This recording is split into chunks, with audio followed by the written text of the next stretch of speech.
దేని వాక్యం చదువును. మత్తయి రాసిన సువార్త 27వ అధ్యాయం. యేసుక్రీస్తు ప్రభువారు ఆయన అప్పగింపబడిన సమయం దగ్గర మాట్లాడుతున్నాను.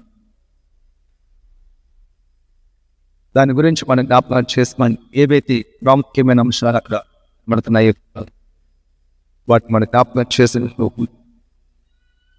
వాటి నుంచి మనం నేర్చుకుంటూ సరిచేసుకుంటూ సరిదిద్దుకోవడానికి ప్రయత్నించాలి.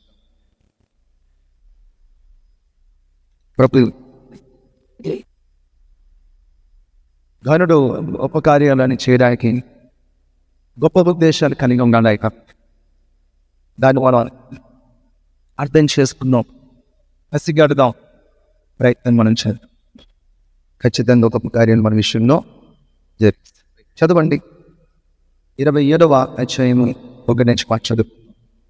ఉదయమైనప్పుడు ప్రధాన యాజకులను ప్రజల పెద్దలందరూ యేసును చంపవలనని ఆయనకు విరోధముగా ఆలోచన చేసి ఆయనను బంధించి తీసుకొని పోయి అధిపతి అయిన పొంతి పిలాతునకు అప్పగించిరి. అప్పుడు ఆయనను అప్పగించిన యూదా ఆయనకు శిక్ష విధింపబడగా చూచి పశ్చాత్తాపపడి ఆ 30 వెండి నాణెములు ప్రధాన యాజకుల యొద్దకును పెద్దల యొద్దకును మరలా తెచ్చి, నేను నిరపరాధ రక్తమును అప్పగించి పాపము చేసి తినని చెప్పాను. వారు, దానితో మాకేమి, నీవే చూచుకొనమని చెప్పగా అతడు ఆ వెండి నాణెములు దేవాలయంలో పారవేసి పోయి ఉరిపెట్టుకొనెను.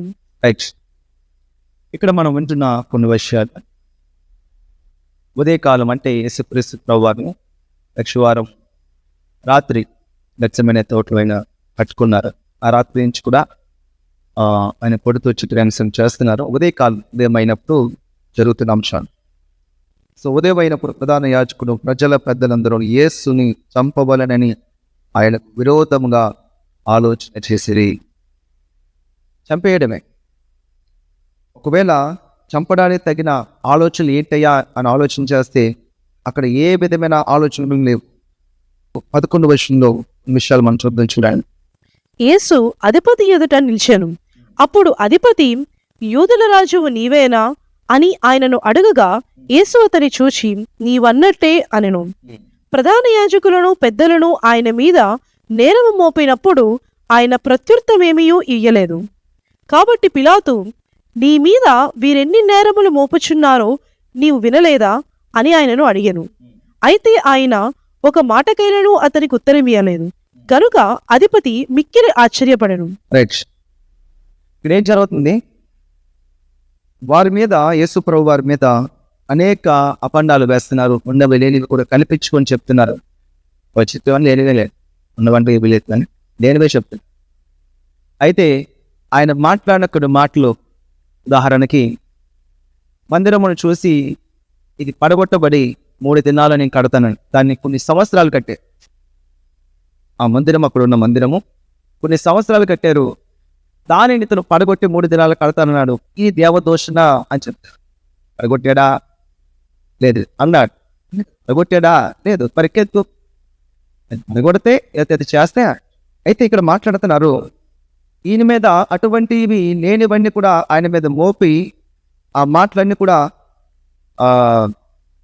వేరు వేరు మాటల్ని ఆయన మీదకి నేరారోపణ చేస్తూ ఆయన దోషిగా నిలబడుతున్నప్పుడు అక్కడ రాజుకి ఏం జరిగిందంటే అధిపతికి మిక్కిలి ఆశ్చర్యపడింది. ఎందుకు మిక్కిలి ఆశ్చర్యమైంది అని అంటే, ఒకవేళ మరణ శిక్ష వెళ్ళిపోతున్నప్పుడు ఆ వ్యక్తి ఏదో ఒక విధంగా ఏదో ఒకటి చెప్పి దాని నుంచి తప్పించుకోవడానికే ప్రయత్నం చేస్తారు. కొన్ని శిక్ష అయినా సరే తగ్గించుకోవడానికే ప్రయత్నం చేస్తారు. మాట్లాడతారు, నువ్వేదో చేస్తావు, సార్ నేను అది చేయలేదు, నువ్వు అక్కడ ఎందుకున్నావు, నేను దీనికోసం ఉన్నాను, లేదు నేను దానికోసం ఉన్నాను, ఇది చెప్పాను అది చెప్పాను అని మాట్లాడుతూ ఎలాగైనా సరే ఆ శిక్ష నుంచి తప్పించుకోవడానికి ప్రయత్నం చేస్తారు. ఈయన ఒక్క మాట కూడా మాట్లాడి ఆశ్చర్యమైంది. సరే, ఎవరైనా అయితే అతని మీద పడుతున్న నేరాలకి వెంటనే కూర్చోబడి ఇది కాదు అని ఏం చేస్తారు? రుజువు చేసుకుంటారు. అయితే దేవుడు ప్రభువారు అక్కడ ఆయన ఏమీ రుజువు చేసుకోవట్లే. ఎందుకో తెలుసా? ఒకవేళ ఆయన రుజువు చేసుకుంటే ఈరోజు మీరు నేను లేవు, ఈ రక్షణ కూడా లేదు. హల్లెలూయా. ఈ రక్షణ ఉండాలి కాబట్టి ఆయన మౌనంగా ఉండాలి. రక్తం చిందించబడాలి, ఒకరు నలపట్టబడాలి, ఒకరు శ్రమ పడాలి, ఒకరు వేదన పడాలి. దాని కొరకు యేసుక్రీస్తు ప్రభువు ఆ ఒక్కరు ఎవరో అని భూమి మీద వెతికితే ఎవరొకరు వచ్చును, ఎవరొకరు చేస్తారు. కానీ ఎవరికి అటువంటి అర్హత, అటువంటి పరిశుద్ధత ఏది కూడా ఎవరిలోనే లేదు. అది యేసు ప్రభువులో మాత్రమే ఉంది. కాబట్టి ఆయన మౌనంగా ఉంది. నువ్వు రాజువా అంటే నువ్వు అన్నట్టే నువ్వు మాట చెప్పాడు, కానీ ఏ మాట మాట్లాడలేదు. యెషయా గ్రంథం 53 రాయబడింది, బతుకు తేపడిన గొర్రె పిల్లవలే మౌనంగా ఆయన వెళ్ళినను ఉన్నది. మౌనంగా వెళ్ళారు. ఆయన మాట్లాడుతున్నారు, మాట్లాడుతున్నది అక్కడ ఏది కూడా అది పెద్ద ఇంకిలి ఆశ్చర్యం కలిగేది. ఇంకేమంటారు చూడండి, జనులు కోరుకునే ఒక ఖైదీని పండుగ విడుదల చేయగా అది పెద్ద వాడుక. ఆ కాలంలో బరబ్బా అను ప్రసిద్ధుడైన ఒక ఖైదీని చెరసాలలో ఉండెను. కాబట్టి జనులు కూడి వచ్చి అయినప్పుడు పిలాతు, నేను ఎవరిని విడుదల చేయవలనని మీరు కోరుచున్నారు, బరబ్బానా లేక క్రీస్తు అనబడిన యేసునా అని వారు అడిగాను. ఎలాగనగా వారు అసూయ చేత ఆయనను అప్పగించరని అతడు ఎరిగి ఉండెను. అతడు న్యాయపీఠం మీద కూర్చుండి ఉన్నప్పుడు అతని భార్య, నీవు ఆ నీతిమంతుని చోలికి పోవద్దు, ఈ ప్రొత్తు ఆయనను గూర్చి నేను కలలో బిక్కిలి బాధపడుతున్నానని అతని యొద్దకు వర్తమానం పంపెను. సో ఇక్కడ మాట్లాడుతున్న అంశాలు చూడండి. యేసు ప్రభువారు ఆయన మౌనంగా ఉన్నాడు, మాట్లాడలేదు. అయితే రాజే కల్పించుకొని ఈ పండుగలో ఒక ఖైదీని విడుదల చేయడం ఒక వాడుక. అదప్పుడు కొన్ని జరుగుతున్నాయి. ఈ ఆగస్టు 15 కానీ లేదా జనవరి 26 కానీ ఈ స్పెషల్ డేస్లో ఎవరైతే జైల్లో ఉండి శిక్ష అనుభవిస్తూ పరివర్తన కలిగిందో వారి సత్ప్రవర్తన, మంచి ప్రవర్తన బట్టి ఎవరు మోస్ట్ మంచి సత్ప్రవర్తన చూసి ది బెస్ట్, ఇతను బాగా తన తప్పు తెలుసుకున్నాడు, తను మరలా బయటకు వెళ్తే ఇంకా అటువంటి నేరాలు చేయడు, ఇతను విడుదల చేయడానికి యోగ్యుడు అని సెలెక్ట్ చేసి అతను విడుదల చేస్తాడు.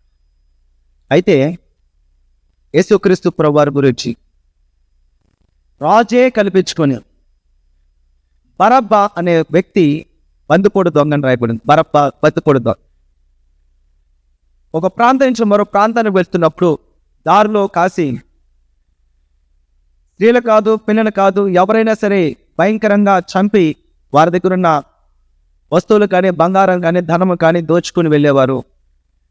ఆయా చిన్న చిన్న పట్టణాల నుండి ఆ పట్టణాల మీద లేదా ఆ కుటుంబాల మీద పడి పెద్ద సమూహంగా ఆ కుటుంబాలని కూడా చిన్నపిల్లలు చేస్తుండేవారు. అటువంటి భయంకరమైన కిరాతకమైన వ్యక్తిని తీసుకొచ్చి యేసు ప్రభుతో పోల్చుతున్నారు. ఇతను కావాలని ఖచ్చితంగా ఇతనైతే ఎవరైనా దోచలేదు, ఇతనైతే ఎవరు అడగలేదు. ఈయనే స్వస్థపరిచాడు, ఈయనే విడుదల చేసాడు. పేతురు గారు ఒకరోజు పన్ను కట్టాలి అని యేసు ప్రభువారి దగ్గరికి వస్తే అదిగో ఏంటి క్యాలరీ ఇస్తారా, పన్ను నీకు నాకు దొరుకుతుంది కట్టే అన్నాడు. ఏది యేసు ప్రభువారు ఎవరి దగ్గర ఆశించలేదు. ఇన్ఫ్యాక్ట్ ఆయన మంచే చేశారు, మేలే చేశారు, దీవెనే చేశారు. ప్రతి ఒక్కరు బాగుపడాలి, మేలు పొందాలి, సమాధానకరంగా ఉండాలి, అందరూ ఉండాలి అందులో అని తన మన స్వార్థము భేదములు ఏమీ లేకుండా యేసు ప్రభువారు పరిచర్య చేశారు. కాబట్టి ఖచ్చితంగా ఆ కుటుంబాలు కూల్చివేసి చంపివేసిన పసిపిల్లల సైతం చంపివేసి బరబ్బాని బంధపడుతామని వీరు కోరుకోరు. ఖచ్చితంగా ఈయన కోరుకుంటారు, ఈయన విడిచిపెట్టేద్దాం. ఎందుకంటే ఇక్కడ రాణి గారు రాజు యొక్క భార్య ఆ పురుతున కలగనిందంటే ఆ కళలో ఆమె చాలా వేదన పడుతుంది. అతను నీతిమంతుడు, జాగ్రత్త సుమ, అతను ఏ కీడు తలపెట్టదని చెప్తున్నాను. కానీ పరిస్థితులు అలా కనబడట్లేదు. ఈయన ఒక ప్రయత్నం చేస్తారు అనేసి అక్కడ ఏమి కూడా జరుగుతుంది. చూడండి ఏం జరుగుతుంది చూడండి. చూడండి 1వ వచనం. అధిపతి, ఈ ఇద్దరిలో నేనెవరిని విడుదల చేయవలనని మీరు కోరుచున్నారని వారిని అడగగా వారు బరబ్బానే అనిది. అందుకు పిలాతు, అలాగైతే క్రీస్తనబడిన యేసును ఏమి చేతునని వారిని అడగగా సిలువ వేయమని అందరూ చెప్పిరి. అధిపతి ఎందుకు ఇతడు ఏ దుష్కార్యము చేసనని అడుగగా వారు సిలువ వేయమని మరీ ఎక్కువగా కేకలు వేసిరి. పిలాతు అల్లరి ఎక్కువగుచున్నదే గాని తన వలన ప్రయోజనమేమయో లేదని గ్రహించి నీళ్లు తీసుకొని జనసమూహము ఎదుట చేతులు కడుక్కొని, ఈ నీతిమంతుని రక్తమును గూర్చి నేను నిరపరాధిని, మీరే చూచుకొనుడని చెప్పాను. అందుకు ప్రజలందరూ వాని రక్తము మా మీదనో మా పిల్లల మీదనో ఉండుగాక అనిరి. అప్పుడతడు వారు కోరినట్టు బరబ్బాను వారికి విడుదల చేసి యేసును కొరడాలతో కొట్టించి సిలువ వేయని అప్పగించాను. అప్పుడు మనం చదువుతున్న ఈ అంశాలన్నీ కూడా సెలెక్ట్ చేసుకున్నారు. ఎవరు సెలెక్ట్ చేసుకున్నారు? బరబ్బా. మమ్మల్ని చంపేసినా సరే, మా పిల్లల్ని దోచేసినా సరే, వాళ్ళు పారబంధాలు చేసినా సరే, ఏది చేసినా బరబ్బాయే కావాలి. ఈయన మాత్రం మాకు మీకు తెలుసా, ఇది ఇప్పటికీ జరుగుతుంది. దేశంలో ప్రజలు ఎన్నుకునే వారిలో, పాలకుల్లో, నాయకుల్లో ఎవరు కనబడుతున్నారు? దేశము మంచి అభివృద్ధి బాటలో తీసుకెళ్లేవారు వద్దు, జ్ఞానవానుసారంగా తీసుకెళ్లేవారు వద్దు, మంచి మంచి కంపెనీస్ తీసుకొచ్చి పిల్లలకి మంచి విషయాలు నేర్పించేవారుగా, వెలుగులోకి తీసుకొచ్చే విధంగా మంచి రోడ్లు వేస్తూ, మంచి పథకాలు అమల్లో పెడుతూ, విద్య, వైద్యము, మంచి కంపెనీస్, వారికి కావాల్సినవన్నీ, ఆరోగ్యము, ప్రతి దాన్ని ఏమంటారు, మంతులు అన్ని కూడా మంచి చవక బేరంతో, చవక రేట్తో అందరికీ అందుబాటులో ఉంచే ఇవి ఏమి కూడా చేయట్లేదు. కేవలం మతము అని పట్టుకొని మనుషుల్ని అలా కీలుబొమ్మలా ఆడేస్తున్నారు. ఈ మతం అంటే భారతదేశంలో మనం ఏదైనా సాధించవచ్చు అన్నట్టున్నారు. ఇప్పటికీ అదే జరుగుతుంది. ఇప్పటికీ వాటిలో ఎన్నుకుంటున్నారు. ఇప్పటికీ అలాంటి వాళ్ళకి పదవి కట్టబడుతున్నారు. జ్ఞానం లేక నా జీవనం నశించిపోతుంది.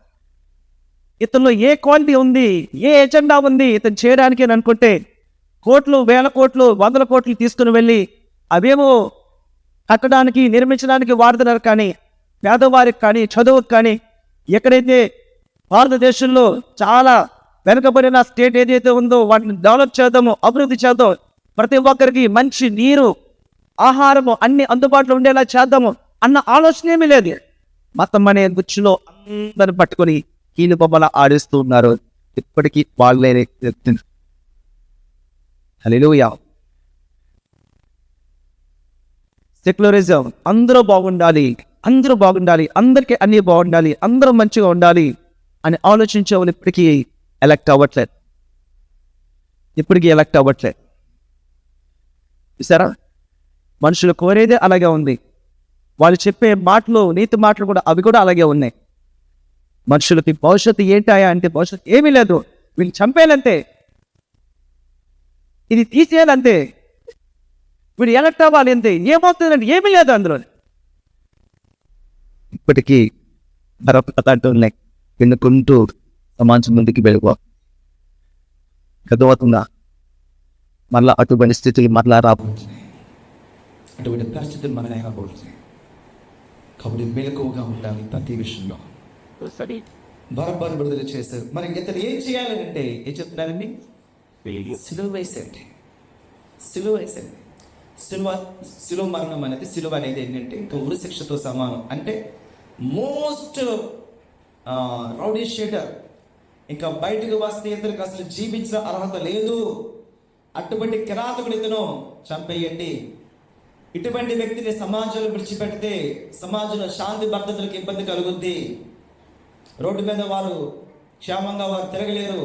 ఇతను అనేక మందిని మార్చి, అనేక మంది రౌడీల కింద అనేక వ్యక్తులు మారుస్తాడు. కానీ ఇతనికి ఉరి శిక్ష వేయండి అన్న మోస్ట్ కిల్లర్ పర్సన్ని అతనికి వేస్తారు ఉరి శిక్ష. ఇదిగో యేసు ప్రభువుకి వేస్తున్నారు సిలువ మార్గం. ఎంత ఆశ్చర్యం వేస్తుంది రాజు.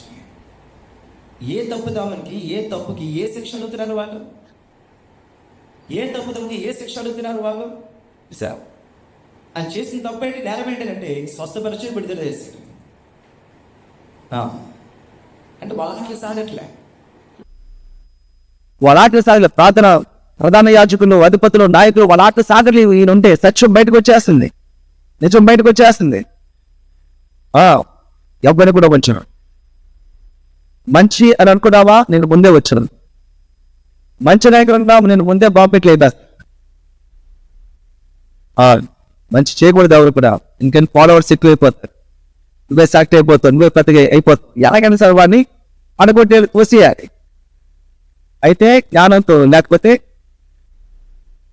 ఏదో ఒక రకంగా బాగా మాటలు చూడండి,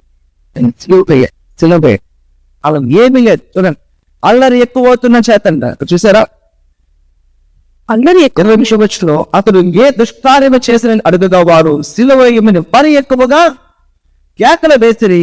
పిలాతు అల్లరి ఎక్కువగు చున్నదనే గాని తన వలన ప్రయోజనం ఏమీ లేదని గ్రహించి నీళ్ళు తీసుకుని జగసమూహం ఎదుట చేతులు కడిగేసి, అంటే నీతిమంతుణ్ణి నేను శిక్షిస్తున్నాను. కొన్ని రిఫరెన్స్లో వేరే వర్స్పల్స్ లో ఉంటాయి. మీరు యూతులు కదా, మీరు అధికారులు కదా, నాయకులు కదా, మీరే శిక్ష వేయచ్చు కదా, మీరు నా దగ్గరికి తీసుకొచ్చారు. మేము శిక్షించగలం కానీ సిలువ వేయలేము అని. అందుకు పిలాతుకు తెలుసు సిలువ వేసే కెపాసిటీ పిలాతు మాత్రమే. మిగతా శిక్షలు ఓడాదప్పులు కానీ లేకపోతే కోడిగా చర్చాలు పెట్టడం ఇవన్నీ కూడా ఆ శాస్త్రులు, పరిశీలు వారి యొక్క కంట్రోల్లో జరుగుతూ వాళ్ళకి కొంత సైనికులు ఉంటారు. వాళ్ళ ఉద్దేశం ఏంటి, ఇతను బతకకూడదు, ఇతను బతుకుంటే మాటలు సాగట్లే. దీనికోసం కుట్ర పన్ని రాత్రి అందరూ కూడా కూడగలిపి సభ ఏర్పాటు చేసి, సభలో వాళ్ళు తీర్చాల్సిన తీర్పులు తీర్చేసి ఫైనల్ చేసి పొద్దున్నే ప్రార్థన తీసుకుని అంతా ప్రిపేర్ అయిపోయారు. రాత్రి అట్టి పెద్ద కుడికి లేకుండా ప్రయాసపడ్డారు. సరే, దేని కొరకు? మంచిగా చంపరా చెడును విస్తరింపచేయాలి. కానీ మంచిని విస్తరింపచేసి మన మత పడుకోదు కండి, మన మత పడుకో. అసలు మనం దోగొట్టినాక చేకొట్టినాక కూడా మనకు అనిపించట్లేదు. ఒక వ్యక్తి లోకల్లో వెళ్ళిపోతూ, లోకల్లో కలిసిపోతుంటూ, లోకల్లో ఇదిగా అవుతుంటే అయ్యో ఏ క్షణమైనా సరే ఏం జరుగుద్దో తెలియదు, నాశనంకు జోగొచ్చిన వారిని లాగవా, అగ్ని నుంచి లాగినట్టుగా వారిని లాగి సువార్త ప్రకటించి రక్షణ అంటే ఏంటో, మారుమనసు అంటే ఏంటో, యేసు ప్రభువు ఎందుకు వచ్చారో, ఆయన మన నుంచి ఏం కోరుతున్నారో విరిగి నలిగిన హృదయము, నీ హృదయము దేవుడు అడుగుతున్నాడు. అంత నుంచి దేవుడు ఏమనగట్లే. ఈ హృదయాన్ని దేవుడు అడుగుతున్నాడు. అంటే నువ్వు నన్ను అంగీకరించాలి. ఎప్పుడైతే ప్రభా పాప నన్ను క్షమించు, నా హృదయాలకు రండి అంటే ఆయన వెంటనే మనలోకి వచ్చేస్తారు. ఆయన ఎస్, తన కుమారు లోపడి జాగ్రత్తగా కాపాడుకుంటారు. ఆయన హల్లెలూయా. ఆయన అరచేతిలో చెక్కుకున్న దేవుడు, ఆయన అరచేతిలో చెక్కున్న దేవుడు. ఎప్పటికప్పుడు నా కుమారుడు ఎలాగుంది, నా కుమార్తె ఎలాగుంది, ఎక్కడున్నారు, ఏం చేస్తున్నారు, కంటికి రెప్పల. ఇశ్రాయేలును కాపాడువాడు కునుకడు నిద్రపోడు. అటువంటి దేవుడు మన దేవుడు. ఆయన చేసింది అదే చేశారు. కాబట్టి ఈరోజు ఈ మాటలు పెట్టుకున్నా వారి కేకలే గెలిచి అలా ఎక్కువవుతుంది. ఆయన చేతులు కడిగేశారు. ఇది నీతిమంతుని చంపితే పాపం మూట కట్టుకున్నది, పాపం నాకొద్దు అని చేతులు కడిగేశాడు. ఈ పాపం నాకొద్దని నీతిమంతుడని ఫైనల్ చేసి అతను మరణానికి అప్పగించారు. గమనించారా? ఇతను నీతిమంతుడు రాజు డిక్లేర్ చేశాడు, ఇతను నీతిమంతుడు అని రాజు డిక్లేర్ చేశారు. అయినా సరే వారి కేకల నిమిత్తము ఇది తెప్పించారు. ఇతని యొక్క రక్తం మా మెదవుతూ ఆ పాపం మేము మోటుపడు ఆ మాటలు మాట్లాడుతున్నారు. వాళ్ళు తెలిసి తెలియ ప్రభువే నడిపించారు. ఆయన రక్తం మా మీద, మా పిల్లల మీద ఉండాలి.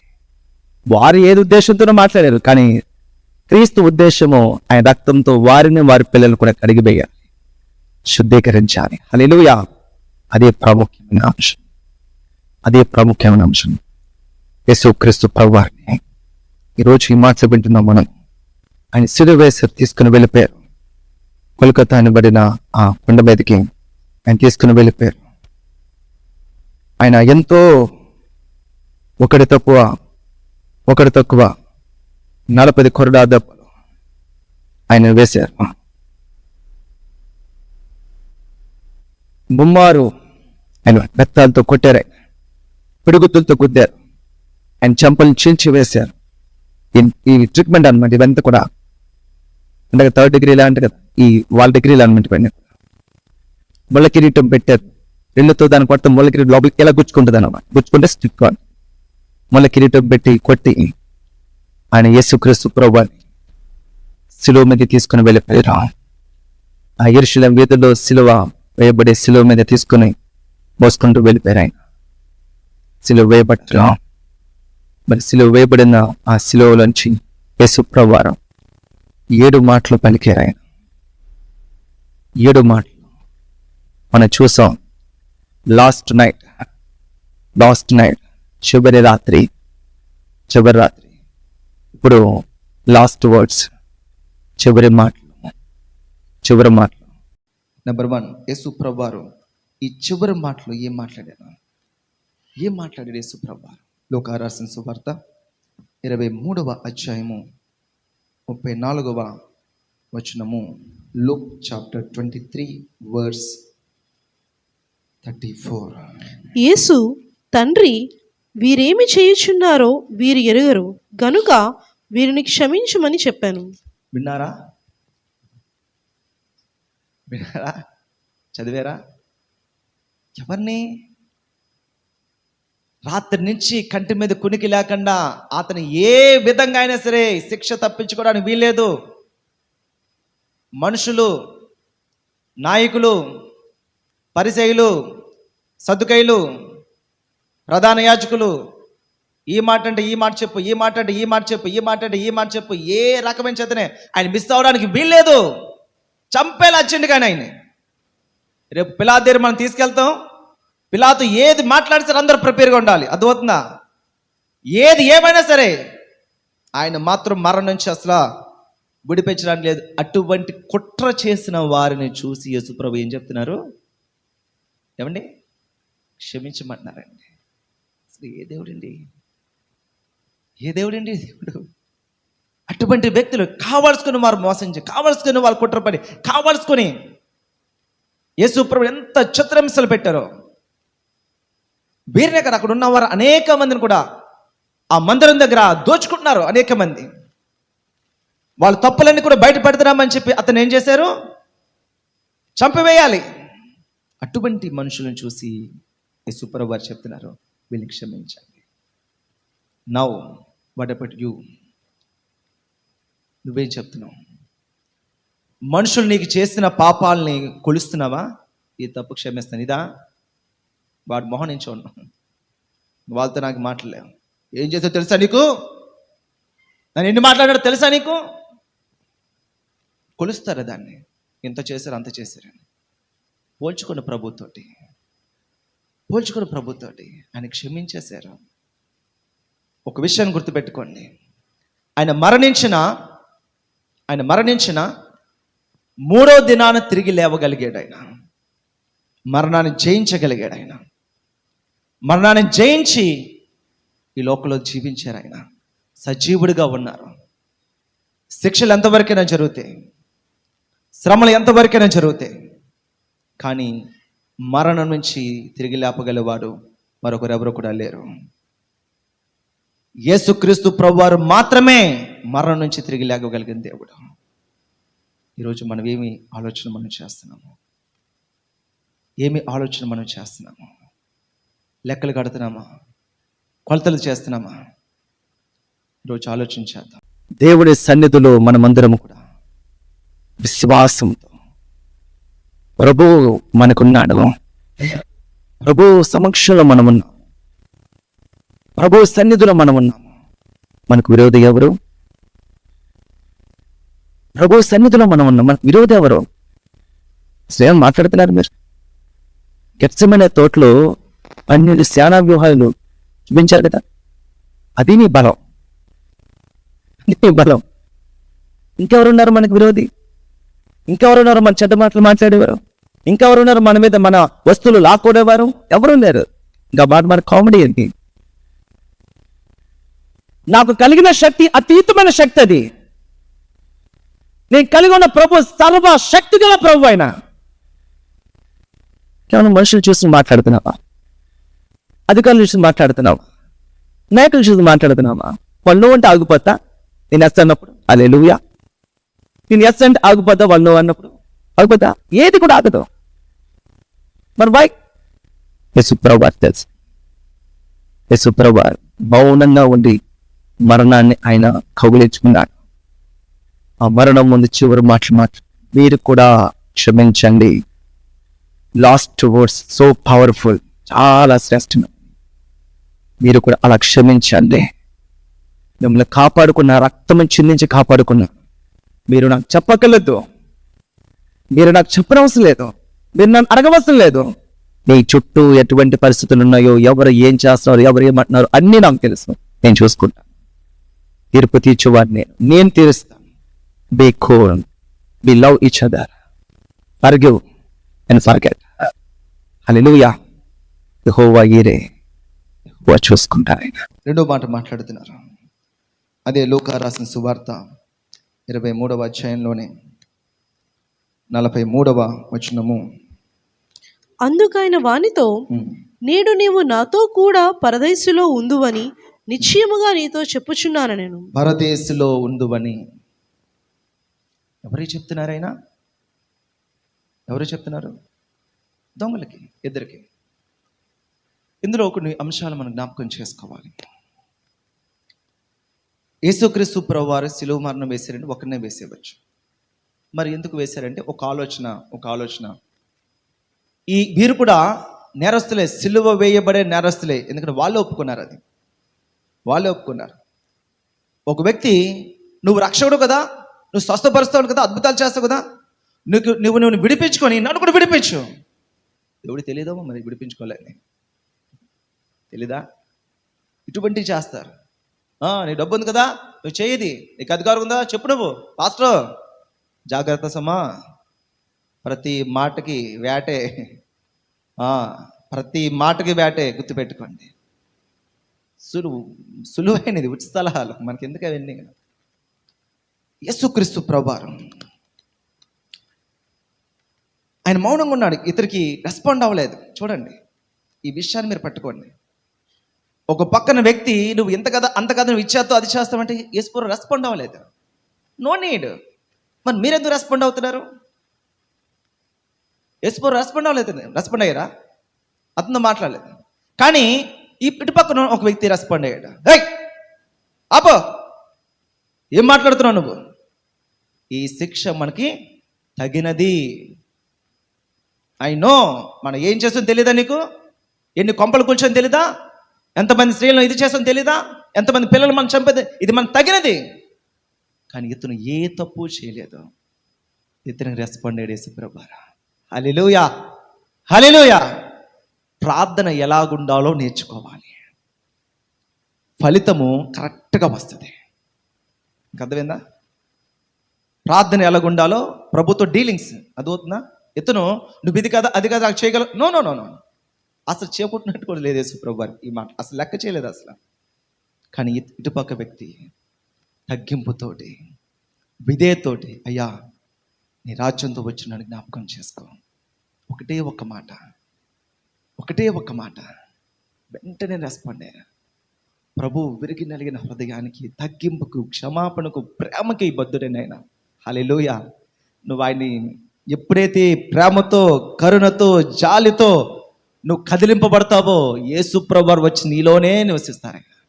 ఆయన నీతోనే ఉంటాడు. ఆయన ఎప్పుడు కూడా, ఎందుకంటే ఆయన ప్రేమతో కదిలే దేవుడు, ఆయన క్షమాపణతో కదిలే దేవుడు, ఆయన దయతో కదిలే దేవుడు, ఆయన శిక్షించేవాడు కాదు. హల్లెలూయా.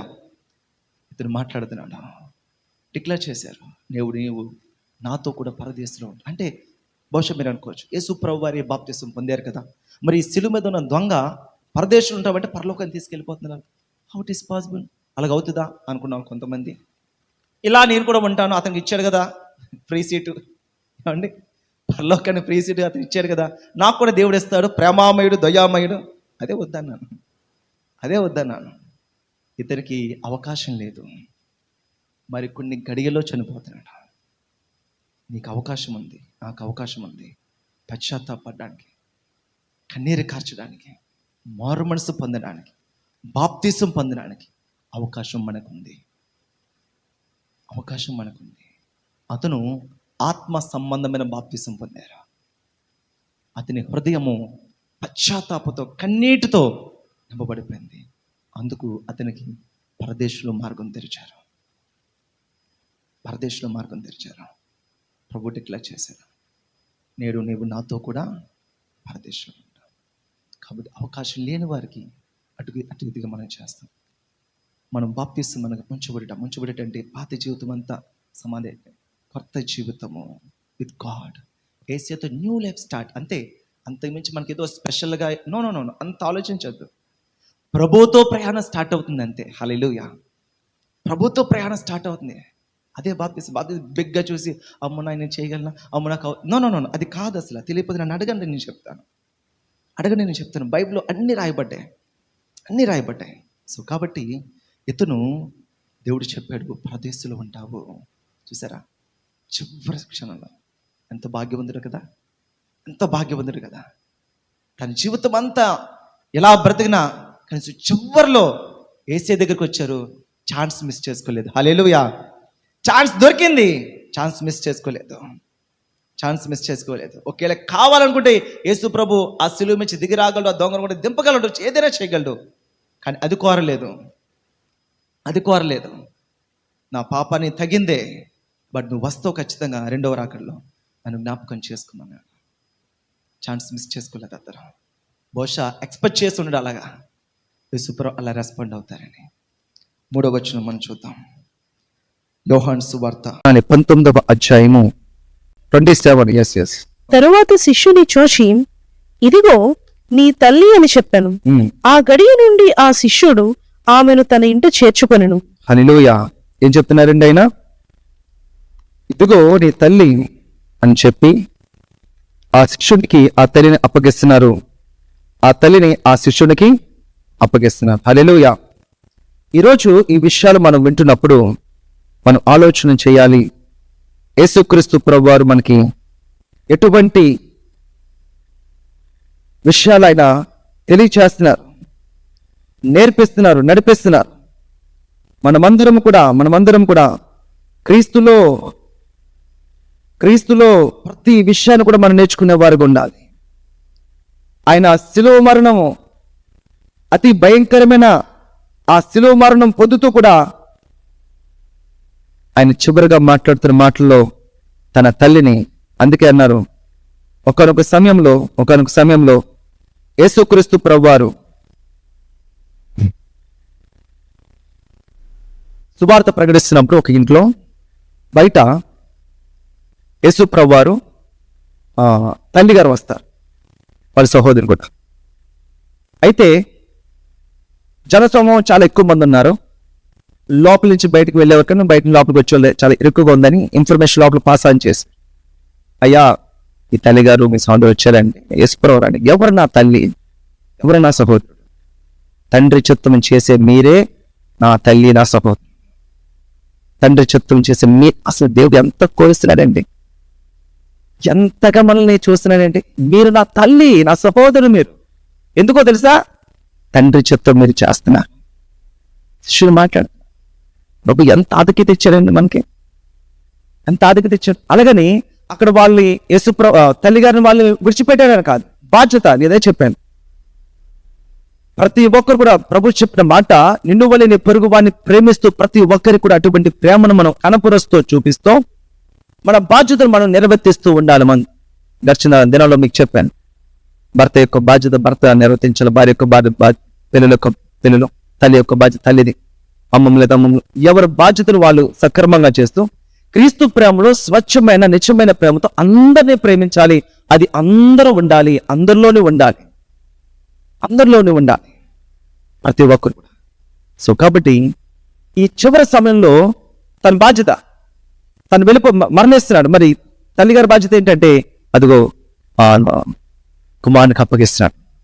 ఇదిగో ఇతను నీ కుమారుడికి నుంచి, ఇదిగో నీ శిలువ మీద ఉన్నాడే, ఇదిగో యోహాను ఇక్కడి నుంచి నీ తల్లిని. ఆ గడియ నుంచి ఆమెను యోహాను చేర్చుకొనెను. ఫ్రమ్ దట్ మూమెంట్ ఆఖరి నుంచి యేసు ప్రభు ఆయన బాధ్యత ప్రతిదీ కూడా నెరవేర్చారు. ప్రతి బాధ్యత కూడా ఆయన నెరవేర్చారు. అన్ని నెరవేర్చారు. దేవుడిగా ఈ లోకాలను చేయాల్సింది వచ్చారు. మరి ఆమె కుమారుడుగా పుట్టారు. ఆ తల్లికి చేయవలసిన బాధ్యత కూడా ఆయన చేశారు. కానీ మనం అన్నీ మనం ప్రతి ఒక్కరు కూడా వారి మన బాధ్యతను మనం నిర్వర్తిస్తుండాలి. లేదంటే ప్రభుకి లెక్క ఎగిరిపోతే చూసుకొని సుమా, మన బాధ్యతలు మనం చేయకపోతే ప్రభు లెక్క ఎగిరిపోతే మనం లెక్కలు ఉండవు. బయట ఓకే, మరి వీరి సంగతి ఏంటంటే మన లెక్కలేదు. పిల్లలు ఓకే, మరి భార్య సంగతి ఏంటంటే లెక్కలేదు. ప్రతి ఒక్కరు కూడా కొన్ని సందర్భాల్లో నేను చూశాను. పిల్లలు పుట్టినప్పుడు ఫస్ట్ మొదటగా కుమారుడు కుమార్తె ఎవరు పుడితే ఇంకా వాళ్ళకి ఆ భర్తకి ఆ కుమార్తె లేకపోతే కుమారుడు చాలా ఎక్కువైపోద్ది. భార్య కూడా మర్చిపోయాంతగా పక్క నుంచో నా కొడుకు లేకపోతే నా కూతురు. నో తప్పు. అది క్రమం కాదు. అది ఫస్ట్ వైఫ్, అలాగే వైఫ్ కూడా ఫస్ట్ హస్బెండ్, ఆ తర్వాత చిల్డ్రన్స్. వాళ్ళ ప్లేస్ వాళ్ళదే, భార్య ప్లేస్ వెళ్దే. కాబట్టి వాళ్ళు కొడుకు కూతురు నెత్తి మీద తిరగడం అని కాదు, లేకపోతే వీళ్ళు పక్కన పెట్టడం అని కాదు. ప్రతి ఒక్కరు కూడా వాళ్ళ స్థితిగతులు మనము, వాళ్ళ బాధ్యతలు మనము, వాళ్ళ ప్రతి ఒక్కరు అటువంటి ప్రేమతో మనం ఆదరించగలం. సో యేసు ప్రభు వారు అది చేసి ముగించారు ఆయన. ఇక 4వ వచనం మనం చూద్దాం. చూడండి, మత్తయి రాసిన సువార్త 27వ అధ్యాయము 46వ వచనము. Matthew chapter 27 verse 46. ఇంచుమించు 3 గంటలప్పుడు యేసు ఏలీ ఏలీ లామా సబక్తాని అని బిగ్గరగా కేక వేశాను. ఆ మాటకు నా దేవా నా దేవా నన్నెందుకు చెయ్యి విడిచితమని అర్థము. రైట్. ఇంచుమించు అక్కడ చెప్పారు కదా, ఇంచుమించు ఎంత 3. అందుకే మనం 3 గంటల వరకు ప్రార్థన ఉంటుంది. 3 గంటల వరకు ప్రార్థన. 9 గంటలకు ఆయనకి సిలువ వేసి ఇంచుమించు కరెక్ట్గా 3 గంటలు. సరే, ఇంచుమించు 3 గంటలప్పుడు యేసు ఏం చెప్తున్నట్టు, ఏలీ లాబాస్, నా దేవా నన్నేలా చేయి విడిచింది. అయితే తండ్రి చేయి విడిచిపెట్టేశారు. ఇక్కడ యేసు ప్రభువు వారు గెత్సెమనే తోట దగ్గర నుంచి కూడా మనం ఆలోచన చేస్తే అక్కడున్న మనుషులు ఎక్కడ కూడా ఆయన పెద్దగా ఆయన కొడుతున్న వారికి కానీ శిక్షిస్తున్న వారికి కానీ ఉండవి లేని అబంధాలు వేస్తున్నప్పుడు కానీ ఎక్కడ కూడా పెద్దగా రెస్పాండ్ అవ్వలేదు. ఏదో ఎస్ అంటే ఎస్ నువ్వు అన్నట్టుగా చిన్నగా ఆయన రెస్పాండ్ అయ్యారు. అక్కడ కత్తులు పొయ్యిదలు పట్టుకుని వచ్చి బందిపొడి దొంగను పట్టుకున్నట్టు కానీ చిన్న వర్డ్స్ మాట్లాడారు. కానీ నన్ను ఎందుకు బంధిస్తున్నారు, మీకు అరెస్ట్ వారెంట్ ఉందా, ఏం చేశాను నేను, ఏం మాట్లాడలేదు ఆయనకి. అక్కడ కూడా చివరి వరకు కూడా చాలా ఈజీగా హ్యాండిల్ చేశారు. అంటే ఈజీగా జరిగిందన్ను భరించాడు ఆయన, ఓర్చుకున్నాడు ఆయన, తట్టుకున్నాడు ఆయన. ఆయన శరీరం అంతా చీరిపోయింది. కొరడా దెబ్బలని మీకు చెప్పాను చాలాసార్లు. ఒక స్టిక్ లాగుండి ఆ స్టిక్కి ఈ ఆడవాళ్ళ తల వెంట్రుకలు లాంటివి ఆ నల్లటి ఉంటాయి, ఆ మధ్యలో గాజు పెంకులు పెడతారు. ఆ చివర కొక్కు ఉంటుంది, ఎటువంటి కొక్కు ఇలా పడితే కొక్కు మాంసం ఇలా చీరుతుంది అనమాట. ఈ మధ్యలో గాజు పెంకులు ఉంటాయి. ఇవి ఇలా నెంబర్ ఆఫ్ ఉంటాయి. ఒక స్టిక్కి ఇలా నెంబర్ ఆఫ్ ఉంటాయి. అది కొరడా. ఒక దెబ్బకి ఇంచుమించు ఒక 5-6 చీలికలు వస్తాయి అనమాట. 5-6 చీలికలు వస్తాయి అన్నమాట ఇంచుమించు. ఒక దెబ్బ చీచేస్తుంది, నరాలు మాంసం చీరేస్తుంది. ఎక్కడ కూడా మాట్లాడలేదు.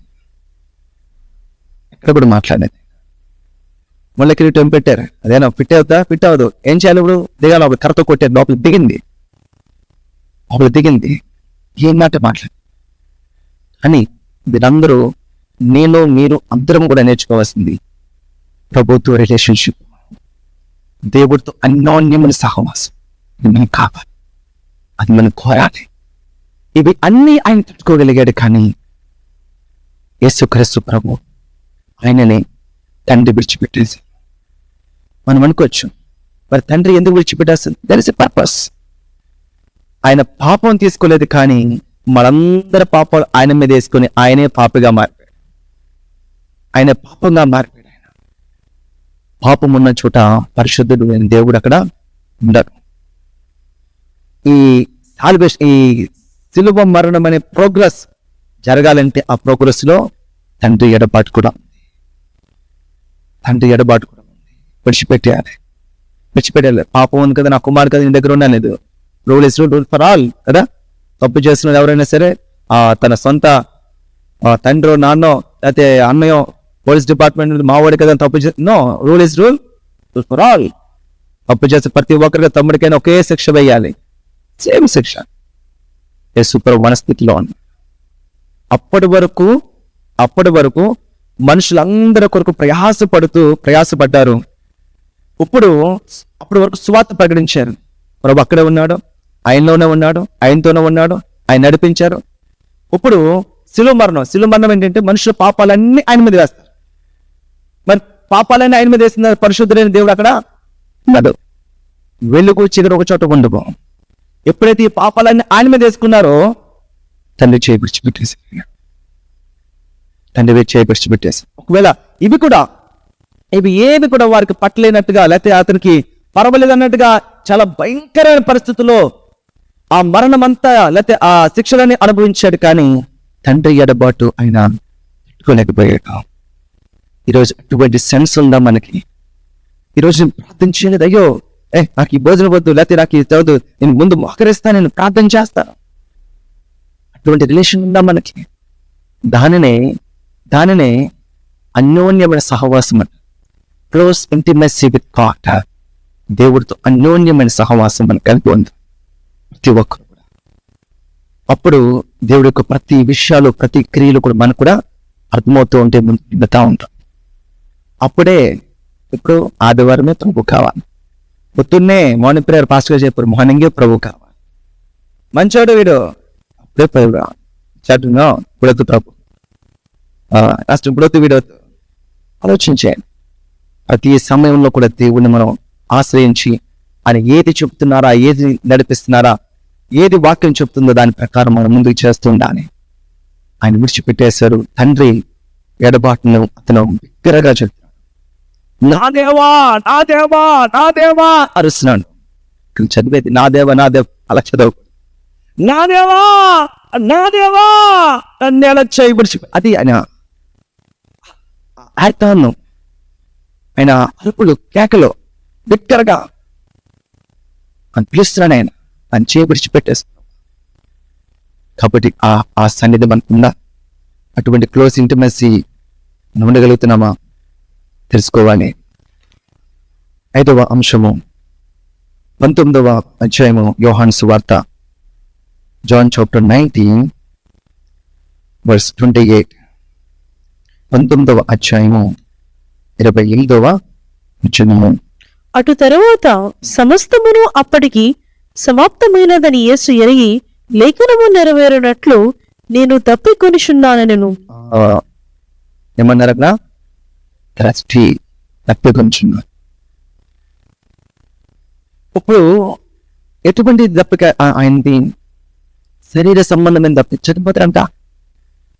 చనిపోతారంట దాహం అన్నాడు. అంటే యేసుక్రీస్తు ప్రభువారిని గెత్సెమనే తోటలో పట్టుకున్నప్పుడు ఎంతమంది అన్నారు శిష్యులు?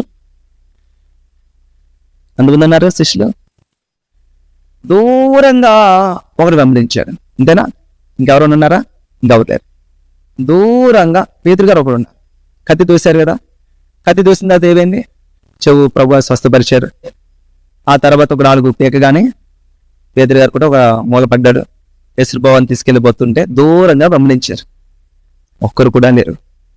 అయితే ఈయన ట్రస్టీ ఆశ, నేను వెళ్ళిపోతున్నాను, నా పరిచర్యని ఎవరు పట్టుకుంటారు? ఈ పరిచర్య తప్పనా? మీ కొరకు నేను నిలబడ్డాను, నా కొరకు ఎవరు నిలబడతారు? ఒక చిన్న కన్వర్జేషన్. ఇది కల్పిత కథ అర్థం జస్ట్ మనం వినడానికి ఒక విషయం. యేసు ప్రభు వారు శిలువ మరణం అయిపోయిన తర్వాత 3వ దినాన్ని తిరిగి లేచి పరలోకానికి వెళ్ళిపోయారు. కల్పిత కథ అది ఉంది కదా, మనం కల్పించుకొని చెప్తాం. వెళ్ళిపోయారంట. వెళ్ళిపోయిన తర్వాత మరి తండ్రి దూతలు అందరూ కూడా మంచిగా ఆయన్ని ఆర్భాటముతో ధ్వనులతోటి యేసు ప్రభు వారు ఆహ్వానించి వెళ్ళారు. పరలోకంలో ఆయన ఉన్నారు. ఆ పరలోకంలో దూతలంట, ప్రధాన దూతలు మిఖాయిలు లేకపోతే గాబ్రియేలు, వచ్చి కింద ఉన్న విషయాల గురించి మాట్లాడుతున్నారంట. సో యేసుప్రభు వారు ఆ విషయాలు మాట్లాడుతూ, యేసుప్రభు మరి మీరు ఉన్నప్పుడు శిష్యులు వాళ్ళందరూ కూడా ఇది చేశారు కదా, వాళ్ళు పరిగెట్టారు కదా, సువార్త చేశారు కదా, మరి మీరు వచ్చేసారు కదా, మరి వాళ్ళు చేస్తారంటారా? మిఖాయిలు అడిగిందండి. మరి మీరు ప్రాణం పోయినంతగా కూడా మీరు పోరాడారు కదా, మరి పోరాడతారంటే లేకపోతే దెబ్బేస్తే బాబు ఎందుకు వచ్చిందిరా ఈ భక్తి, ఏమండి ఎందుకు వచ్చిందిరా బాబు ఈ భక్తి, ఏదో 4 ప్రభుని నమ్ముకుంటే పట్టిందని ఏదో బంగారం వద్దు అనుకున్నాను కానీ ఏటి మాటలు ఏటి చేస్తాను నాకు ఎందుకు నేస్తారా ఎస్ఐ అని మాట్లాడుతుంటే లేదు 12 శిష్యులు ఉన్నారు, వారందరూ మంచిగా ఉంది. ఈ లోపల గాబ్రియేల్ గారు అన్నారంట, ఇక అయ్యా మీరు చాలా మంచి స్టేట్మెంట్ ఇచ్చారు, శిష్యులందరూ చాలా మంచిగా అంటున్నారు, మీరు ఇచ్చిన రక్షణ మీరు లేకపోయినా సరే జరుగుద్ది, మీరు లేకపోయినా సరే జరుగుద్ది అంటున్నారు కదా, ఒకవేళ జరగకపోతే, ఒకవేళ పేదరు గారు చేపలు పట్టేవాడు చేపలకి, మత్తయ్య గారు ట్యాక్స్ కలెక్టర్ ట్యాక్స్కి, ఏమండి యోహానికి మా లోకాకి వెళ్ళిపోయి ఉంటే ఒకరు వెళ్ళిపోతారేమో, ఒకవేళ జరగపోతే చెప్పారు అమ్మ ఇది జస్ట్ మీరు ఇమాజిన్ చేయండి ఏం జరుగుద్దని. లేదు వాళ్ళు ఖచ్చితంగా చేస్తారు, ఒక 2వ మాటగా చెప్పిన ఒకవేళ ఇది వారు ఆ ఛార్జ్ తీసుకోకపోతే, మీ కొరకు వాళ్ళు నిలబడకపోతే, నీవు చేసిన ఈ బలియాగమును, ఈ రక్షణ కార్యమును, ఈ సువార్త ప్రకటనను వారు చెయ్యకపోతే అన్న మాట వచ్చినప్పుడు వారొక మాట అన్నారంట, చేయకపోతే ఆగిపోతే కానీ ఇంకేమీ జరగదు, వారు చేస్తేనే జరుగుతాయి.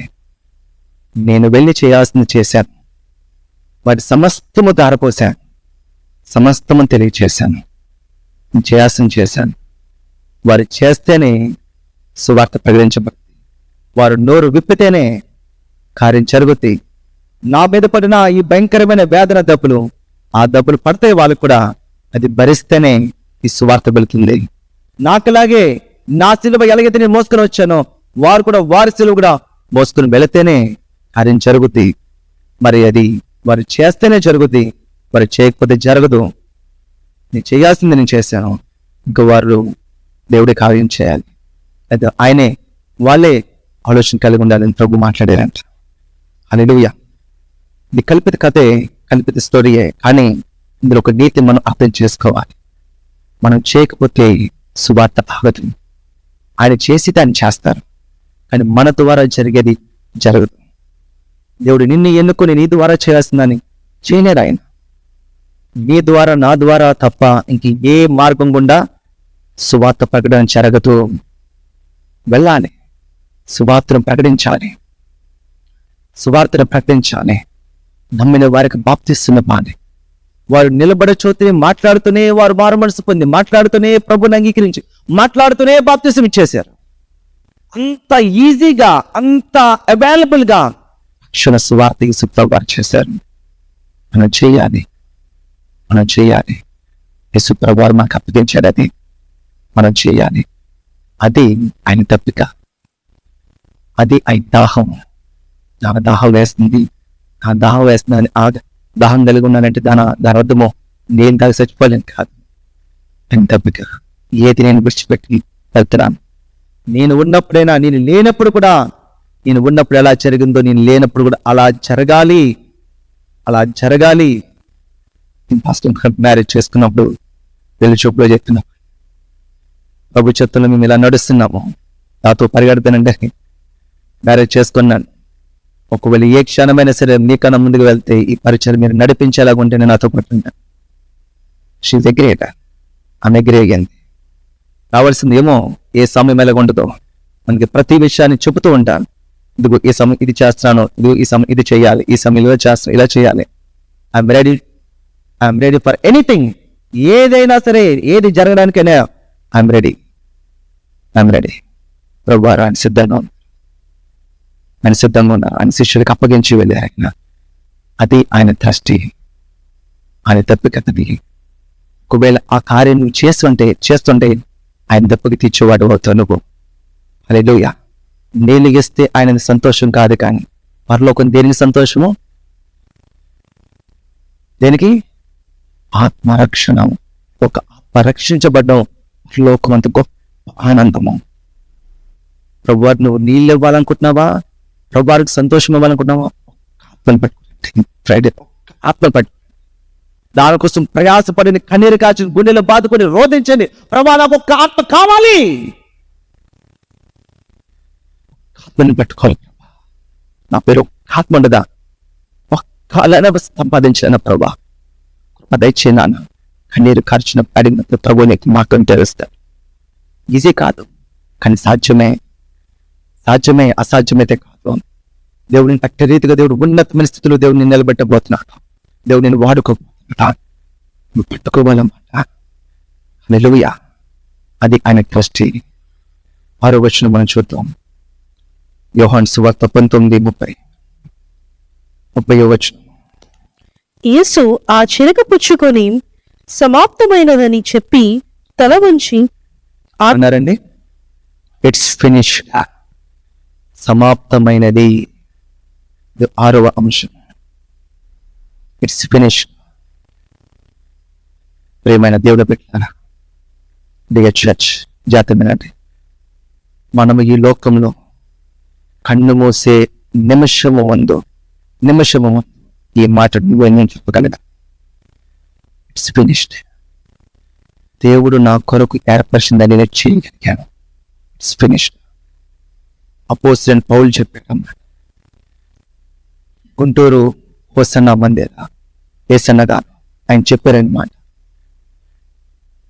గొప్ప భక్తులు ఎంతో మంది టీవీ జాషువా గారు ఆయన చెప్పారు అన్నమాట. నా పరుగు నేను కనుముట్టించాను. నా టైం దగ్గరకు వచ్చింది. This is my time. నా సమయం దగ్గరకు వచ్చింది. మన మందిరములో రాఘవ గారిని ఒక అమ్మగారు ఉండేవారు.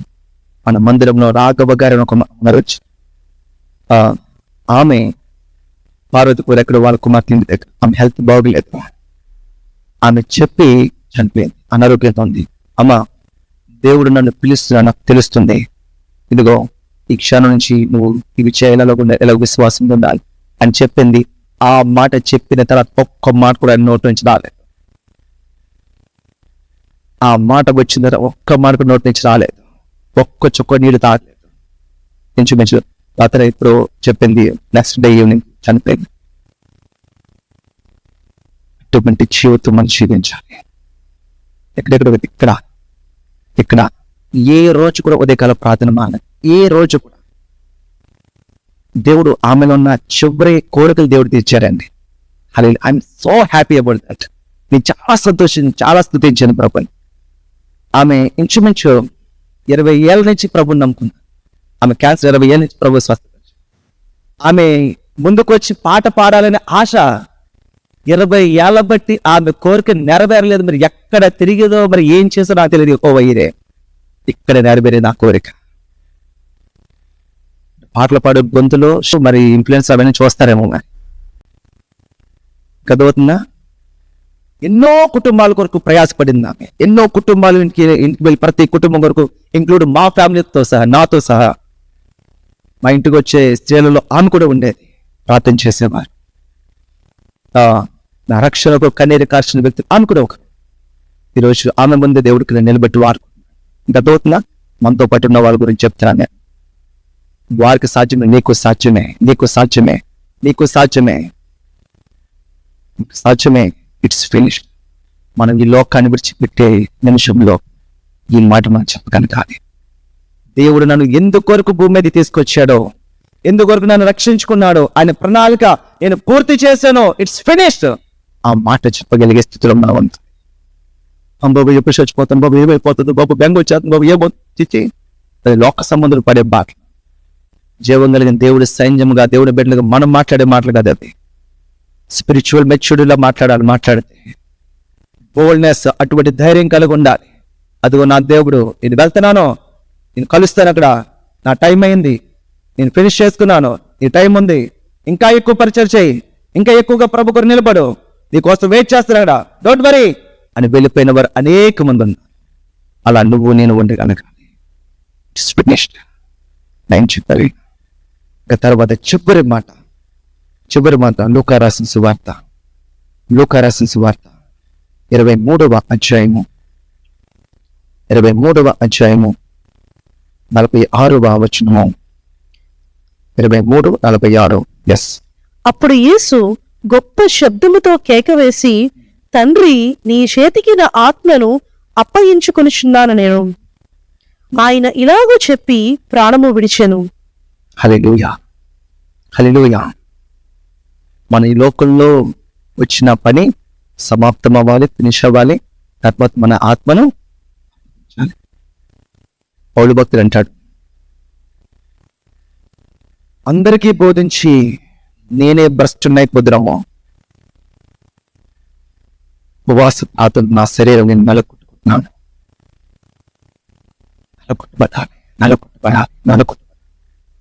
నలకొట్టబడితేనే గంధము వస్తుంది.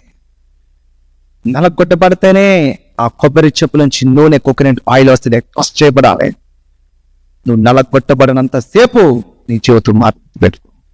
నలకొట్టబడాలి, నలకొట్టబడాలి, నలకొట్టబడాలి. యేసు ప్రభువు చూడండి, యేసు ప్రభువు చూడండి, ఆయన మాట్లాడుతున్నాడు. ఆయన ఆత్మను అప్పగిస్తున్నాడు. ఆయన ఆత్మను అప్పగిస్తున్నాడు. ఆయన పూర్తి చేశాడు, ఫినిష్ చేశాడు.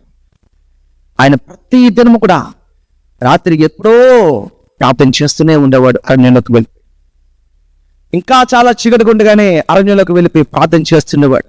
ఎప్పుడు పట్టున్నాడో కూడా తెలియదు. నలకొట్టబడ్డాడు ఆయన, నలకొట్టబడ్డాడు. ఉపవాస ప్రార్థన. యేసు ఉపవాసం ఉన్నారు. ఎక్కడ రాయబడింది? ఎవరైనా చదివారు? తెలుసుకోవాలి. వాక్యం మనం మెడిటేట్ చేస్తే అర్థమవుతుంది. యేసు ప్రభు వారి శిష్యులు ఒక పొలం గట్టు మీద వెళ్ళిపోతున్నప్పుడు విషయం అర్థమవుతుంది. శిష్యులు అవి తెంపుకొని తింటూ ఉంటారు. అప్పుడు ఒక మాట మాట్లాడుతాడు యేసు ప్రభు. యేసు ప్రభు వారు కొంతమంది వచ్చారు, మీ శిష్యులు ఉపవాసం ఉంటారు అంటే అప్పుడు మాట్లాడమని, మనుష్య కుమారుడు అంటే ఆయన గురించి, మనుష్య కుమారుడు వారి యొక్క ఉన్నంత వరకు కూడా ఆ ఉపవాసం మనిషి కుమార్చారు వారు చేయరు అన్నారు. హల్లెలూయా, హల్లెలూయా. సృష్టికర్త అండి, ఆయనే ఉపవాసం, ఆయన ఉపవాసం అన్నారు. మనిషి కుమారుడు వారి వద్ద నుంచి ఎత్తబడే దినం వస్తుంది, అప్పుడు వారు ఉపవాసం ఉంటారు. ఉన్నారా? మేడగదిలో 10 దినాలు ఉన్నారు. That's meditation. వాక్యం చదువుతుంటే అలాంటి ప్రభు ఒక పిక్చర్ కనిపించాలి. 10 దినాలు ప్రభు నిర్ణయించే దినం వరకు 10 దినాల్లో పరిశుద్ధాత్మ దేవుడు దించి వెళ్తున్నప్పుడు 10 దినాలు ఎదురు చూశారు. యేసు ప్రభు అరణ్యంలోకి వెళ్ళి 40 దినాలు సేవ ప్రారంభించాడు. 40 దినాలు ఉపవాసం వెతికితే ఎన్నో ఉంటాయి. ఆయన తన శరీరాన్ని నిలకొట్టుకున్నాడు. ఆయన సృష్టికర్తే. మనిషిగా ఉండడానికి నేను ఈ లోకానికి వచ్చాను, మనిషి లోపల. కాబట్టి మనిషిగా ఎలాగుంటానో అలా నేను నలకొట్టబడుతూ ఉండాలి. పౌలు భక్తుడు నలకొట్టుకున్నాడా, తన ఆత్మను దేవుడికి అప్పగించాడు. యేసు ప్రభు నలకొట్టుకున్నారు, ఆయన ఆత్మను అప్పగించారు దేవుడికి. పేతురు గారు నలకొట్టుకున్నారు, ఆత్మను అప్పగించారు వాళ్ళకి. తోమా గారు నలకొట్టుకున్నారు. తోమా గారు మోకలు ఇంకా నేను చూశాను, ఆయన మోకరించి ప్రార్థన చేసే వాళ్ళు. ఆ రాయి మీద గొంతులు పడ్డ 2 గొంతులు. చెన్నై మహాపట్నంలో మౌంట్ థామస్ ఆ ప్రాంతానికి వెళ్ళి జస్ట్ చూడండి. ఒక్కోస్ అవన్నీ కూడా రోమన్ క్యాథలిక్స్ సిస్టంలో ఉంటాయి కానీ, బట్ తోమా గారు ఎక్కడైతే ఉన్నారో అవన్నీ కూడా, అలాగే 12 మంది శిష్యుల యొక్క వాళ్ళ బోన్స్ అక్కడ ఒక్కొక్కటి ఒక్కొక్క పెట్లో ఉంటాయి. దానివల్ల ఏమీ కాదు, జస్ట్ మనం తెలుసుకోవడానికి మాత్రం. తోమా గారు ప్రార్థన చేసిన గొంతులు, ప్రార్థన చేసిన 2 గొంతులు రాయి కన్నబడిపోయిందండి. రాయి కన్నబడిపోయింది. ఇసుకలు కన్నబడుతుంది. ఓకే కదా, ఇసుకలో మనం మోకరిస్తే ఇసుక గొయ్యి పట్టు, రాయి గొయ్యి పడ్డది. రాయి గొయ్యి పడ్డబెట్టి ఆయన వాడుకగా అక్కడికి వెళ్ళి ఆ రాయి మీద అలా మోకరించి ప్రార్థన చేయడం అనేది వాడుక ఆయనకి. శిష్యులందరూ రీతిగానే వారే కాదు, భారతదేశంకి వచ్చిన మిషనరీస్ అనేక మంది మిషనరీస్, శిష్యులు అనేక మంది వారి పుట్టుబడ్డారు. విలియం కేరీ భారతదేశంకి వచ్చి తన కుమారుడు పోగొట్టుకున్నాడు. తన భార్య పిచ్చి పెట్టి చచ్చిపోయింది. ఆమె కొట్టబడ్డాడు. ఆయన విడిచిపెట్టలేదు. వాళ్ళు చెల్లించారు. వాళ్ళు ప్రభు కొరకు చెల్లించినట్టు అడిగైతేనే దేవుడు సేవకు అది దేవుడు తన పని చేస్తుంది కదా, మాట్లాడుతుంది మన మాటలు. ప్రభా నేను ఈ పని చేస్తున్నాను, నా పని చేయి. ఎవరు కనిపెట్టారు కానీ బలే కనిపెట్టారు నీ మాటలన్నీ కూడా. హల్లెలూయా. కాదనుకోండి. ఈ దేవుడి పని చేస్తే దేవుడు నా పని అంటే బిజినెస్ చెల్లుకి చెల్లు ఎవరు కనిపెట్టారేంటి? ఉన్నాయి విడిచిపెట్టడానికి సిద్ధమైతేనే ప్రభుతో పని. గుర్తుపెట్టుకోండి, ప్రభు ఇచ్చేవాడు మనం ఇవ్వాలి, ఇచ్చేవారు ఉండాలి. మన సమయమైనా, మన మాటలైనా, మన జ్ఞానమైనా, మన యవ్వన కాలంలో నా కాడి మోయిట నీ యవ్వన వయస్సు అయినా ఏదైనా ఇచ్చేవారుగా ఉన్న ఇవ్వడానికి మనం సిద్ధం. అదే సేవ అండి. నేను సేవ చేస్తానన్నట్టు నేను రాగేసుకోవడం సేవ కాదు. నేను సేవ చేయడం అంటే ఏంటి? నీకు వస్త్రం లేకపోతే వస్త్రం ఇవ్వడం, అన్నం లేకపోతే అన్నం పెట్టడం సేవనా? ఇప్పుడు ప్రజా సేవ అంటే దాదాపు ప్రజలను దోచుకోవడమా? నీకు అర్థమవుతుందా? ఇప్పుడు క్లారిటీ వస్తుందా? ప్రజా సేవ అంటే ఏంటి? ప్రజలకు వాళ్ళకి ఏవైతే ఉన్నారో వాళ్ళ దగ్గర ఉన్నది పెట్టడానికి పెడుతూ ఉంటారు. పెట్టడం అదే పరిచర్య, సంపాదించిన పరిచర్య కాదు. సిస్టమ్స్ వేరే అయిపోతున్నాయి. హల్లెలూయా. కాబట్టి ఈ ప్రార్థన చేయొద్దని చెప్పడం కానీ నో, నువ్వు నా పని చేయ ప్రభావ, నేను పని చేస్తున్నావు, అది కాదు. అది మనం ఆయన పని చేసుకుంటూ వెళ్తే, నువ్వు ఆయన పని చేసినా చేయకపోయినా ఆయన నీకు చేయాల్సిన కార్యం ఆయన చేస్తూ ఉంటాడు. ఆల్రెడీ రక్షణ కార్యం అని చేసేసారు ఆయన. హల్లెలూయా. కాబట్టి నా ఆత్మ అప్పగించబట్టము, నీ ఆత్మ అప్పగించబట్టము. ఆయన గట్టిగా బిగ్గరగా కాకిసి ఆయన ఆత్మను అప్పగించేసి మనం కూడా మన ఆత్మను దేవుడి దగ్గర నుంచి మనం వచ్చాం. ఈ మాట వినండి, ప్రభు దగ్గర నుంచి మనం వచ్చాం. ప్రభు దగ్గర నుంచి లోకానికి వచ్చి మళ్ళా ప్రభు దగ్గరికి వెళ్ళి, ప్రభులోంచి మనం వచ్చాము, మళ్ళా ప్రభులోకి వెళ్ళిపోవాలి. నేల మట్టితో మనిషిని చేసి ఆదాము వాడిని ఆస్కరు జీవవాయువు. వాయువు అంటే గాలి అర్థం కాదు, స్పిరిట్, ఆత్మను అతనికి ఇచ్చినప్పుడు నరుడు జీవాత్మ ఆయను. మరి ఆ జీవాత్మ అతనికి వెళుతుంది ఎక్కడుంది? గదవుతుందా? కాబట్టి ఈ జీవాయువు ఉదయం ఆత్మ వెళ్ళింది, మరణించిన ఆత్మ మరలా మరణించడం లేదు. పాపం చేసేటప్పుడు మరణం అనేది వచ్చింది. తన ఆత్మ ఉంది. ఆ ఆత్మతో వాళ్ళందరూ కూడా వాళ్ళ కుటుంబాన్ని అలాగా పెంచుకుని భూమి అనుకుని చాలా మంచిగా ఉండాలి, హ్యాపీగా ఉండాలి. ఎన్ని యుగాలైనా ఆ ఏదైనా తోటలో హ్యాపీగా మన లైఫ్ని గడిపేవారు. ఏ టెక్నాలజీలు ఏ చెదరగా ఏ టెక్నాలజీ అంత ఎక్కువ అవుతుందో అంత ప్రభు రాగడి దగ్గర అవుతుంది. చాలా హ్యాపీగా ఉంటుంది. మీకు అర్థమవుతుందా? చాలా హ్యాపీగా ఉంటుంది. కాబట్టి యేసుక్రీస్తు ప్రభువారు ఈ చివరి దశలో, చివరి మాటలో టైము ఆయన ఆత్మలో ఆయన ఆత్మను అప్పగిస్తున్నాడు. సో కాబట్టి మన ప్రభువులోంచి మనం వచ్చాము, మన ప్రభువులోకి మనం ఆయనలోకి. అది బైబిల్ చెప్ దేని కొరకు పంపబడ్డాము అది మనం పూర్తి చేసినట్లా అక్కడికి వెళ్ళాలి. హల్లెలూయా, హల్లెలూయా. అక్కడికి వెళ్ళడానికి మన డిగ్రీలు కావాలండి. ఏ డిగ్రీలు ఉండాలి మనకి? ఏ డిగ్రీలు కావాలి? ఏ జాబ్ వస్తే అక్కడికి వెళ్తాం మనం? చెప్పండి. ఎంత సంపాదిస్తే అక్కడికి వెళ్తాము? చెప్పండి. జాబ్ రావట్లేదు, మరి ఎంత ఆస్తుంటే అక్కడికి వెళ్తాం? అర్థమవుతుందా? అంటే అక్కడికి వెళ్ళడానికి ఇవేవి పనికిరావు. ఏ ఉద్యోగం వచ్చినా, ఎంత నువ్వు కలెక్టర్ అయినా, బిల్గేటర్ అయినా, ఏదైనా అది పరలోక రాజ్యం నేను చేర్చదు. నువ్వు క్షమాపణ తగ్గింపుతో పశ్చాత్తాపడితే తప్ప అది జరగదు. అయితే దేవుడి సన్నిధికి మనం మన ఆత్మను అప్పగిస్తున్నాం. శ్రేష్టమైన విషయాన్ని మనము పట్టుకోవాలి. శ్రేష్టమైన అంశాలు ఏది నేను ప్రభు దగ్గరికి తీసుకువెళ్ళగే సాక్ష్యము, పరిచర్య, దేవుడి యొక్క సన్నిధి, దేవుడి కార్యాలు ఈ భూమి మీద, ఆయన పరలోకంలో సంతోషం, ఆయన ఆరాధించే ఆ క్లోజ్ ఇంటిమెసీ, దేవుడితో ఉండగలిగేది, దేవుడి కోసం త్యాగం చేసేది. దేవుడు ఆ కొరకు ఎంత త్యాగం ఎంత విడిచిపెట్టారు ప్రభు కొరకు నేను పడుతున్నాను. ఈరోజు మనం కూడా మన ఆత్మను దేవుడికి అప్పగించాలి. అప్పగించాలంటే ఈజీ కాదు. వాళ్ళు చెప్పారు కదా, నెలకొట్టబడాలి, మనకు నెలకొట్టబడాలి. ఫీల్ వస్తుంది. ప్రభు మనం చూద్దాము, పరిశుద్ధ ప్రేమ మా తండ్రి, కృపగల మా దేవ, ఈ పరిశుద్ధ పదములకు వందనముల స్తుతులు స్తోత్రం. ఈ నామానికి మహిమకరంగా, ఆశీర్వాదకరంగా ఇంతవరకు కూడా ప్రార్థన చేసి ప్రతి ఒక్కరు, వాక్యం విన్న ప్రతి ఒక్కరు తండ్రి అందరూ ప్రార్థన చేశారు. ప్రార్థన అంటే కళ్ళు మూసుకుని ఉండడం దయచేసి దేవుడికి దేవుడితో మాట్లాడడం. అందరూ కూడా మాట్లాడండి దేవుడితో, ప్రభుతో మాట్లాడండి. ప్రభు ఏం చెప్తున్నారో వినండి. ప్రభుని మన నుంచి ఏం ఆశిస్తున్నారో చూడండి. ప్రభానికి వందనాలు ప్రభు. ఇక్కడ ఓకే, ఈ కుమ్మం దాటిక నేను కూడా ఎప్పుడైనా సరే ఎక్కడైనా సరే ప్రభా నీకులాగే నీతోనే నేను ఉండాలి ప్రభా. ప్రభు మమ్మల్ని నడిపించండి, ప్రభు మీరే కార్యం జరిగించండి. ఈ నామమునికి మహిమకరముగా ఎవరైతే తీర్మానం చేసుకుని ప్రార్థన చేస్తున్నారో తను ఒక తీర్మానం చేసుకుని ప్రభు ఈ రోజు నుంచి ప్రభు చెప్పబడి మాట్లాడుకుని జీవిస్తాం ప్రభా, నీ కొరకు మేము జీవిస్తాం ప్రభా. అదిగో ప్రభా, ఇదిగో ఆ బలియాగము చూసి కూడా ఆయన లోక రక్షకుడని తెలిసి కూడా నేను ఇంకా మారు మనసు పొందకపోతే, ఇంకా నేను బాప్తిసం పొందకపోతే ఆయన ఇంకా సిలువ వేస్తున్నాను, ఆయన ఇంకా బాధపడుతున్నాను. లేదు ఇది నాకు తెలియనప్పుడు నేను ఉన్నాను. ఈరోజు నేను తెలుసుకున్నాను, నా ప్రభు నాకు కావాలి. నేను ఇప్పుడే ప్రభుని అంగీకరిస్తున్నాను.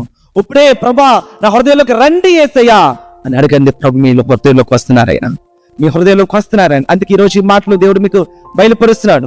ఆయన మీ హృదయంలోకి వస్తున్నారైనా, మీ హృదయంలోకి వచ్చారైనా అని మాట్లాడుతున్నాడు. ఎస్, ఇదిగో అగో నా కుమారుడా, నా కుమార్తె, ఇదిగో నీ హృదయంలోకి వచ్చానని ప్రభు మాట్లాడుతున్నాడు. యేసయ్యానికి స్తోత్రం.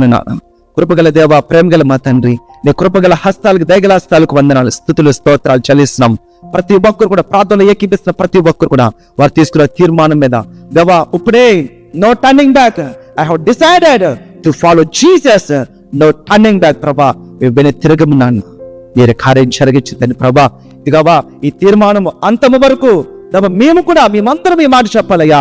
నా ఆత్మ నేను ప్రభుకి అప్పగిస్తున్నాను అని శ్రేష్టమైన సాక్ష్యం భూమి మీద ఇచ్చి మేమందరము కూడా నిన్ను మహిమపరిచేవారుగా మమ్మల్ని కూడా నిలబెట్టి నడిపించమని మహిమ ఘనత ప్రభావాన్ని ఆరోపిస్తూ యేసు క్రీస్తు సర్వశక్తి గల నామంలో స్తుతించి ప్రార్థించి విశ్వాసముతో ఈ ప్రార్థన పొందుకున్న మా ప్రియ పరలోకపు తండ్రి, ఆమేన్.